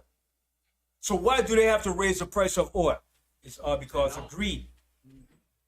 Okay, they get less than 20% of their oil from the Arab countries, but 70% of the oil comes from Canada. Right? Check that out. So Canada produces a lot of oil. But the domestic oil comes from Canada, but the reserve oil comes from the Middle East, from those areas. At one time, they was getting a lot of oil from Iraq too, and from Iran. But when Iran nationalized their oil, they said, get the hell out. Iran said, you get out, you damn devils, the great Satan. Iran said, no, you're not going to nationalize our oil. And then when Saddam Hussein said he was going to change the oil currency to his to a new currency, they said, no, Saddam. You are a boy. You work for us. Right. See, when you lay down with this devil, you have to make a pact all the way to the end. You can't cut out. Saddam Hussein was their boy. He was doing the bidding for them against Iran. You remember? He was the one that gassed the people in Iran back in the 80s. Saddam Hussein was the one that used the chemical gas that America gave them, America, Germany, and France, and he used it against the people in Iran and killed close to about millions of people, man. Wow. But America justified it. So now when Saddam Hussein wanted to go against, he said, no, you can't go against us. You are a boy. You work for us. You understand? At one point, Gaddafi too. That's when they got rid of Gaddafi too. You understand? Because France, Italy was getting oil from Gaddafi too. Yeah, La Brian. That's how the Most High puts you in power, and then the Most High always raises pride. Yeah. Pride always goes, and that's how they go against America. Yeah. You understand? So all of them was working for America. Noriega. Remember Noriega? Yeah. Pineapple face. Noriega. Noriega. We're coming in, Noriega. 24 hours. You gotta leave Panama. Imagine that. Papa Bush tells somebody they gotta leave their country. Yeah. They were shipping that drugs too. Yeah. You understand? That's a vital interest. You understand? Because they built it. The United States built it. They took it over from the French and they built it. Yeah. And a lot of people that built the canal with a lot of people from the islands too. A lot of people from the islands went to Panama and went on there for a job back in the 1920s. All right? That's why you see a lot of Panamanians and song like Benjamites just like reggae music, because a lot of their parents came from Jamaica, Barbados, and from the different islands. They went down there for work during that time to build a canal zone. You understand? That was a major, big operation, man. The United States built in Panama. That was a vital strategic point. That cut the trip around the world to a shorter distance. You know, and you could ship the oil, everything through the canal zone. And when they put Noriega up in there, he was the one responsible for shipping the drugs. When he got too big and said, I don't need you no more, I could run this myself, they said, no, pineapple face. It doesn't work like that. And they got him out. See, when you lay down with these dogs, you end up with fleas, man. You know? So it's a nasty, dirty operation, man. But it all boils down to what? Control of the earth. That's what it boils down to. Controlling the resources of the earth. Right? So, but I just went just to touch on those things to give an example But let's go back to the scripture. All right. It seemed like a long rant. I don't know why, but I just have to expound and explain certain things. You know what I mean? So let's go from the Matthew the 10th chapter. At the bottom. So all this like is geopolitics. Geopolitics. That's what's running the earth. Geopolitics, man. Okay, Matthew the 10th chapter. Like I said, my subject of the class was the kingdom of Yahawashi. That's the kingdom that we should be seeking for. Because that's what's coming next on the earth. His kingdom, his domain, his rulership. All right? But before we get it, let's go to Isaiah the 9th chapter. Isaiah 9.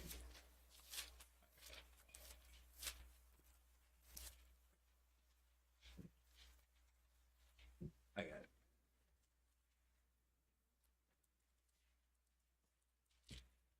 Isaiah 9 and start from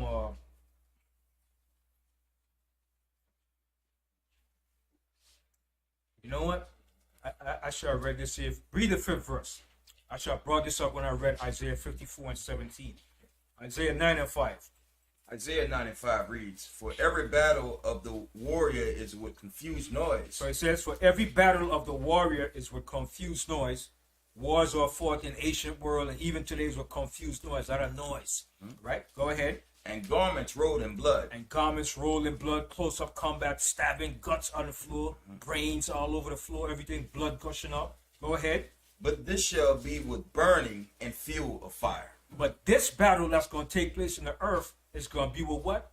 With Burning. Burning and fuel of fire. Nuclear fire. Right? Go ahead. For unto us a child is born, unto us a son is given, and the government shall be upon his shoulders. So this government is going to be upon the shoulder of Yahawashi HaMashiach. Con. This is his government. This is going to be his kingdom that's going to rule this earth next. A righteous government. That's right. All right? Go ahead. And his name shall be called Wonderful, Counselor, the Mighty God. Right. When it says the Everlasting mighty Father. power, when it says the mighty power here, not saying he's God, but he's going to be in that exemplification of the Most High. He's going to represent the Most High in the direct representation of the Most High. Right? That's what it means, a mighty power, when it says a mighty God here. It's not saying he's going to be God, the Most High, but he's going to exemplify everything of the Most High that you want to see in the Most High. It's going to be in him when he rules this government. Go ahead. The everlasting Father, the Prince of Peace, of the increase of his government and peace, there shall be no end upon the throne of David and upon his king, to order it and to establish it with judgment. See, it's going to be established with judgment. Go ahead. And with justice. And with justice. Go ahead. From henceforth, even forever, the zeal of the Lord of hosts will perform this. And the zeal of the Most High of hosts will perform this. It's going to be done. Okay? Nothing is going to prevent this, but this will be done. Right? So now from there, let's go, let's go Matthew 10:5, Matthew 10:5 and 6. I want to read that chapter from the 10th verse on down. But it's a real powerful chapter. Matthew 10:5 and 6. Start from the 5th verse. Yeah. This is Matthew 10 and verse 5. These 12 Yahawashi sent forth and commanded them, saying, Go not into the way of the Gentiles, and into any city of the Samaritans, enter ye not, but go rather to the lost sheep of the house of Israel. And that's who we're commissioned to go to. The lost sheep of the house of Israel. That's who the kingdom is for, and that's who it was always for, and that's who it will be forever and ever. Okay? And that's what we're waiting for. That's the promise that the Most High have for us. That kingdom. That everlasting kingdom. All right? That's the future for us. That's the prize we should be looking forward to. Okay? Go ahead. And as you go, preach, saying, The kingdom of heaven is at hand. See, the kingdom of heaven is at hand. It's coming. All right? Go ahead. Heal the sick. He said, heal the sick. Go ahead. Cleanse the lepers. Raise the dead. Cast out devils. Freely ye have received, freely give. Provide neither gold nor silver, nor brass in your purses, nor scrip for your journey, neither two coats, neither shoes, nor nor yet staves, for the workman is worthy of his meat. So this is when Yahawashi sent out his disciples. He sent them out to do this work, commissioned them to do this work. Right? He was giving them that direct order. Right? Go ahead. And into whatsoever city or town ye shall enter, inquire who in it is worthy, and there abide till you go thence. And when you come into an house, salute it. Right, and when you come into a house, salute it. So, what kind of salute was that? Is it a salute that Esau gives? What kind of salute it was? It was a blessing for Right. the whole time house. Right, a salute, like the way we salute and bless one another. Right. All right? This crap, I don't know where you get this crap from. That's a nice You understand? Yeah. Yes, sir. The Most High says salute, to salute, to bless. When we salute, we, hit you, smooth your chest. You know what I mean? Come from love, from directly. A blessing, man. All right? Because remember, your words that you spoke to a person was powerful.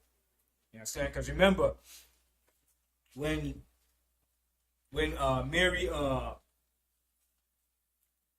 Elizabeth saluted Mary.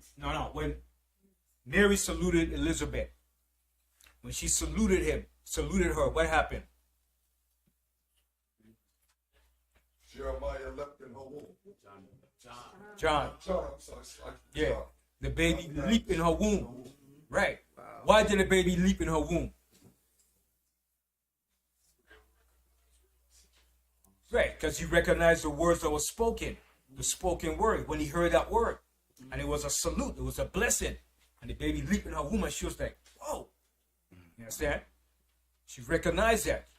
Words have an effect. That's why the Most High said when you bless, you don't bless and curse at the same time. Right? When you bless a person, man, you have to come with love and sincerity, man.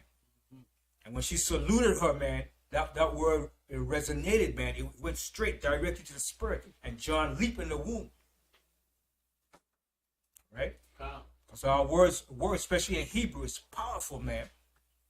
That's why when we bless one another, it's supposed to be with sincerity and love, coming directly to bless that person.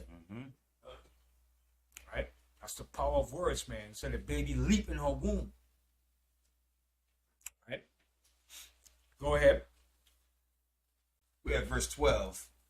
And when you come into an house, salute it. And if the house be worthy, let your peace come upon it. See, let your peace. Because remember, even when Yahawashi, right? When he came back and he met the disciples, what did he say? What did he say to them? When he came in the house and they were all there and they were sitting there, what he said, peace be unto you. Shalom al yakah. You understand? He said, peace be unto you. We salute them with the word peace. Peace be unto you. Shalom al yakah. And some Israelites say shalom aleikum, which means the same as shalom lakum. You understand? That's a strong word. Peace. Salute. All right? So read that part again. And if the house be worthy, let your peace come upon it. But if it be not worthy, let your peace return to you. Right. Don't give your peace. Hey, hold back your peace. You know what I mean? That's why it said, cast not your pearls before swine. Right? Some people is not meant to be taught the truth. Some people just meant to be left to their own destruction. Because they said after the first and second admonition, reject. To hell with them. Don't waste your time with a person, man. Okay, go ahead. And whosoever shall not receive you, nor hear your words, when you depart out of that house or city, shake off the dust of your feet. Shake it off. Shake off that dust. Whoa. That's it. That's your judgment, man. That's your condemnation. A lot of people's not going to want to hear these words, man. I don't want to hear that stuff, brother. Good to you. That's good, brother. That's your own demise. Go ahead. Verily I say unto you, it shall be more tolerable for the land of Sodom and Gomorrah in the day of judgment. See what it says? It shall be more tolerable. And the Most High destroyed Sodom and Gomorrah. The Most High said fire and brimstone came out from heaven and destroyed Sodom. But Yahawashi says it's going to be more tolerable in the day of Sodom. Wow. Check that out. So showing you in these last days, it's going to be some hell of a hell, boy. It's not going to be fun and games. It's not going to be easy, man. Okay? Read that verse again. Verily I say unto you, it shall be more tolerable for the land of Sodom and Gomorrah in the day of judgment than for that city. See? And Sodom and Gomorrah got destroyed with brimstone like a fire. Let's read that. Let's read that about Sodom. Let's go to Genesis. Let me show you an example of that. Well, I think it was the 13 or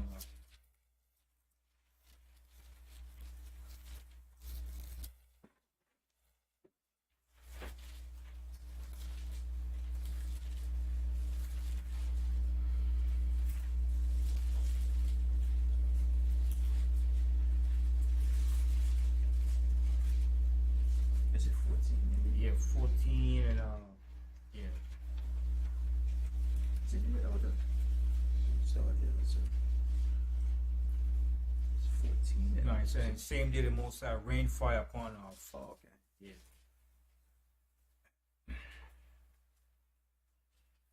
One second. 19. Yeah, 13:19, right? 13 and 19. Oh, 19. 19, right? Yeah.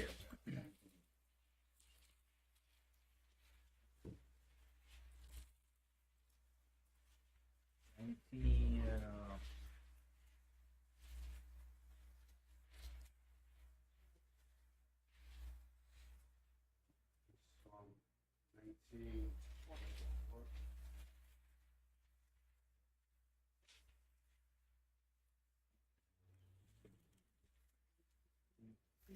There was also one and it says, and the Lord rained fire from heaven. Let me 1 second. 1924. Okay, hold up 1, 2, right?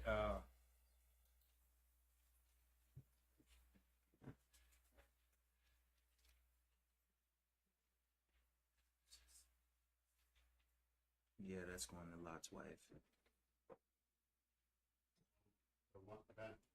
The one you're looking for is in Luke. Okay, hold on 1 in Luke 2, right?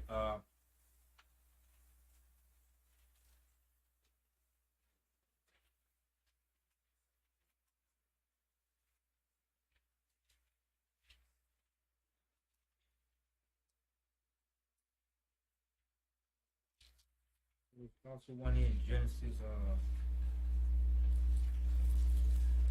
Okay, the one in Genesis 19 says what? 19:24 says what? Says, then the Lord rained upon Sodom and upon Gomorrah brimstone and fire from the Lord out of heaven. Right. Okay, read it again. Yeah. Genesis 19 and 24. Then the Lord rained upon Sodom and upon Gomorrah brimstone and fire from the Lord out of heaven. Right. Okay. And the one in Luke, Yahawashi, what it says? Luke. Yahawashi, you're saying you have one over here? 17:29. Okay, read that. But the same day that Lot went out of Sodom, it rained fire and brimstone from heaven and destroyed them all. See that? So now, the same example that the Most Yahawashi has given him of Sodom and Gomorrah and Lot is the same example is going to happen here too. All right? It says the same day that Lot left Uncle Sodom, what happened? The same day that Lot went out of Sodom, fire and brimstone from heaven and destroy them all. Right. So it's simultaneously when we're about to be delivered out of here, the Most High is going to rain down fire and destruction upon this place. But in a matter of fact, the destruction is going to be coming. We're going to be here. The destruction is going to be coming and we're going to be here. And before that destruction hit, the Most High is going to deliver us. Check that out. It's going to be happening all at the same time. Go to Isaiah 31 and 5. I'm going to show you. At the same time while the destruction is coming down, we're going to be delivered out of here. The Most High said, only with your eyes shall you see the destruction of the wicked. So that's why Scripture said, the righteous scarcely shall be saved. Right? So we're going to be saved and delivered by a mighty power, by a mighty host of angels. Right? Read Isaiah 31 and then we're going back to Matthew 31 and 5. Isaiah 31 and 5. As birds flying, so will the Lord of hosts defend Jerusalem. Stop right there. As birds flying. What are the birds that's flying? Chariots. The chariots. As the chariots is flying over us. And as those destruction is coming. As birds flying. Read again. As birds flying, so will the Lord of hosts defend Jerusalem. He shall defend us. Go ahead. Defending also, he will deliver it. See? And defending also, he's going to deliver us at the same time. Simultaneously. Alright? Go ahead. There's more to it. And passing over, he will preserve it. And passing over, he's going to preserve us. The elect. So that's what the scripture said. The righteous scarcely shall be saved. Alright? So that's why it says, as soon as Lot came out of Sodom, the Most High rained down fire upon Sodom and Gomorrah. Then he said, it's going to be more tolerable for the land of Sodom and Gomorrah in the day of judgment than it shall be for this city. It's going to be a lot of exceeding fire coming upon this place, man. That's why the Most High said the elements shall melt with what? Fervent heat. Fervent heat. When they get that, Yeah. I got it. Even the elements is going to be burning up, man. Yeah, La Brian. I want to read this, Mike. It's Exodus 14 and 14. The Most High shall fight for you, and ye shall hold your peace. Peace, right. The Most High is going to fight and defend us too. So we have a lot to be thankful and to give the Most High credit and praise for. Right? Because what's coming upon this earth is not going to be a beautiful thing. Right? Read it, yeah. 2 Peter 3 and verse 10, and it reads, but the day of the Lord will come as a thief in the night, in which the heavens shall pass away with a great noise, and the elements shall melt with fervent heat. See, and the elements shall melt with fervent heat. Go ahead. The earth also, and the works that are therein. The earth, the works therein. What are the works therein? All of man's crazy creation that he have done in the earth. Okay, go ahead. Shall be burned up. Shall be burnt up. Everything is going to be burnt up. All right? Go ahead. There's more to it.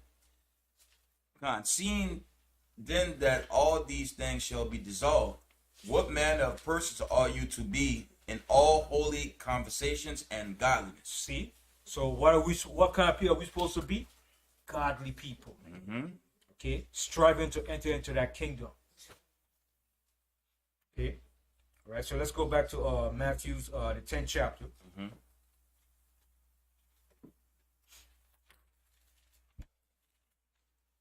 I got it.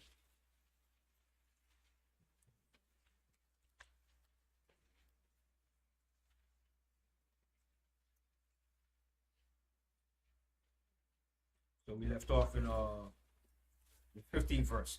We read that. Okay, the 16th verse. God, behold, I send you forth as sheep in the midst of wolves. Be you therefore wise as serpents and harmless as doves. Now, see this here?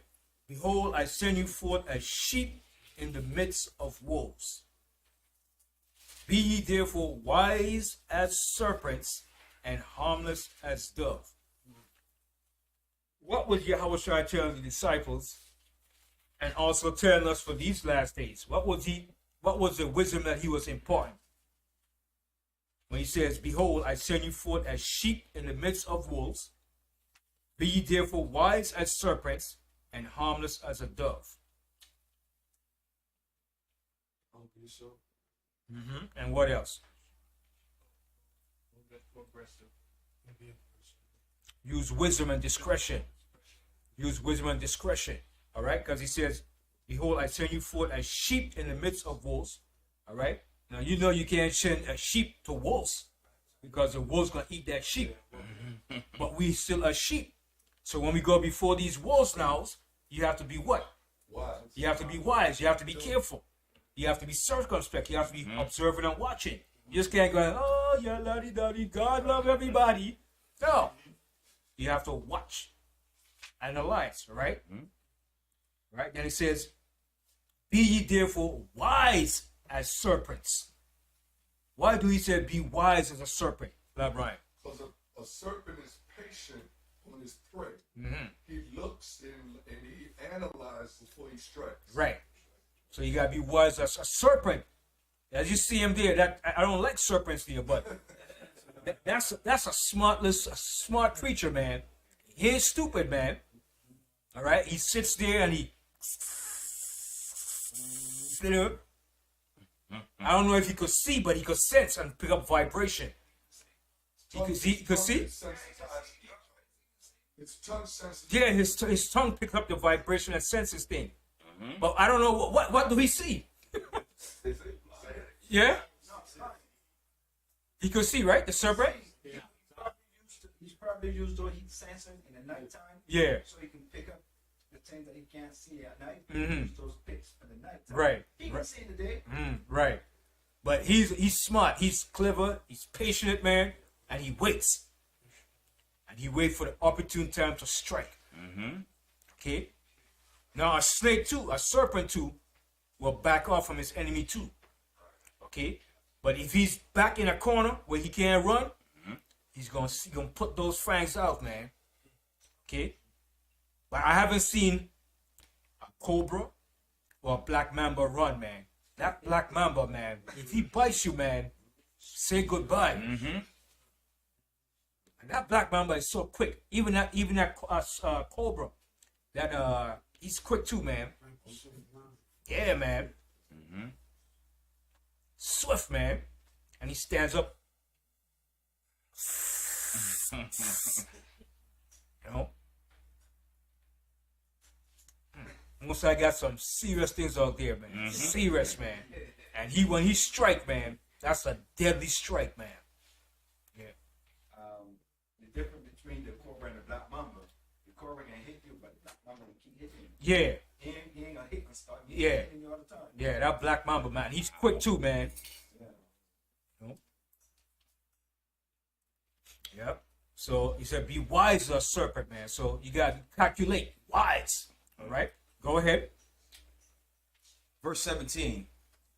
But beware of men, for they will... And then he says here, and then last it says, harmless as doves.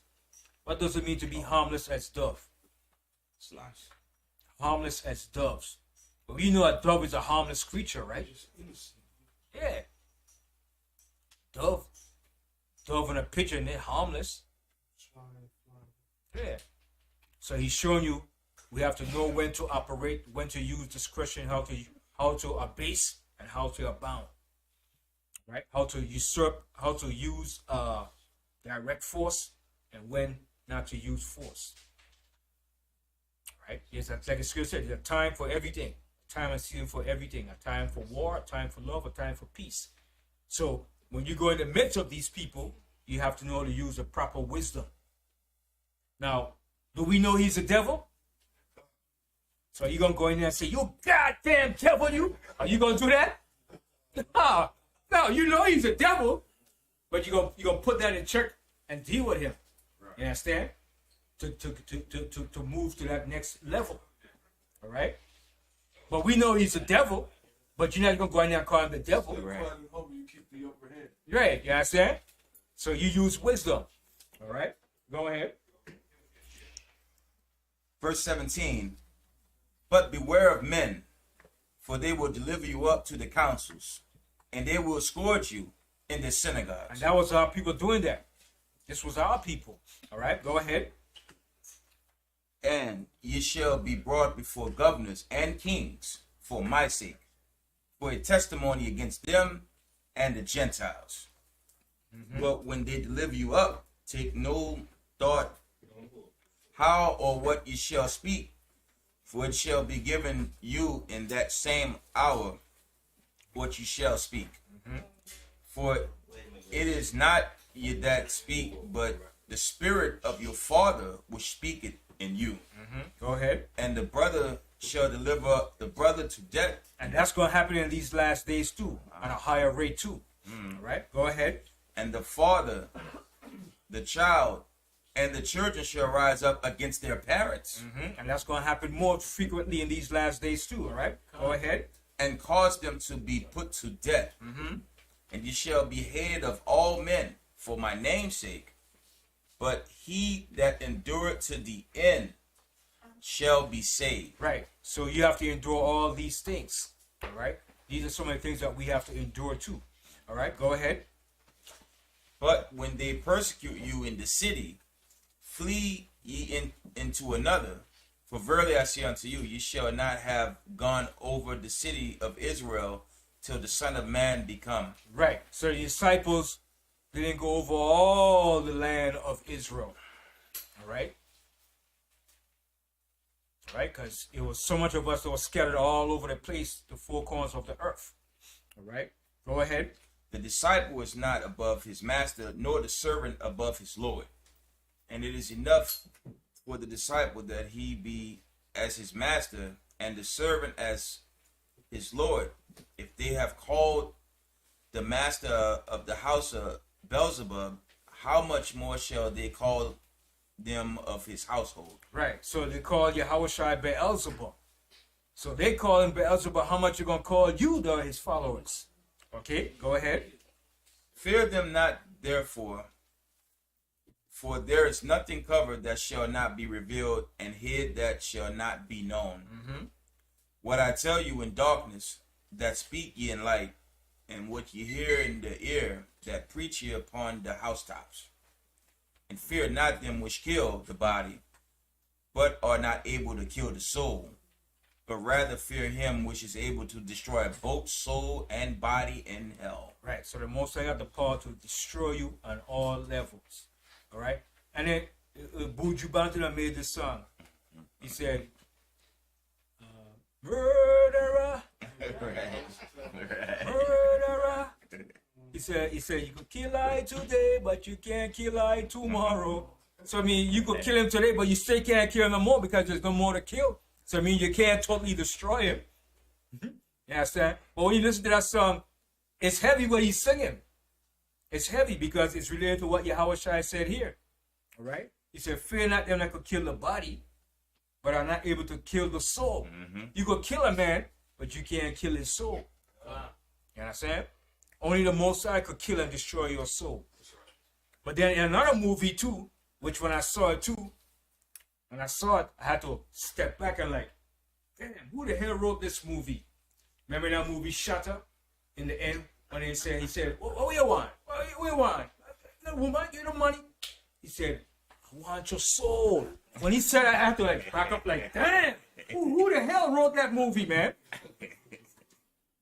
Enough for you to put something in that movie, like you have to know something about life and death and the truth, man. You know, when you say you want a man's soul, that's some heavy stuff, man.